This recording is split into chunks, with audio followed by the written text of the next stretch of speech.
abahlali bala eMandozi kakhulu ingane zesikole kanye nabothisha nabo bangabantu bayingxenye eNingizimu Afrika ngoba lethuma mina umongameli akhuluma ngayo ndiyona esithume sazofika la with the aim of improving facilities and resources, parents being part of the function. Our young learners are seen excited. Lapho sinikezelana khona ngama-desk, sinikezelana khona ngama-sanitary pads, sitshali ihlahla futhi sizozinikezela ukuthi sifuna ukuthi lesikole sonke akube yisikole esi-green. Thina sa propose ukuthi singadonate ama-toilets awu-2.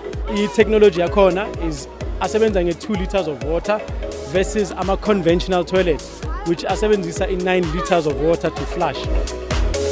Size nje ukuzosupporta especially ukuthi Vodacom iphakathi ekutheni thuma nathi ukuthi abantwana bethu bathuthuke ngokwemfundo. We have never had such visitors abafike nezinto eziningi that is going to uplift the African child. Mandozi izoba isikole esi-competitive kane nezinye. Sibonga kakhulu kona wonke umuntu ofikile namhlanje.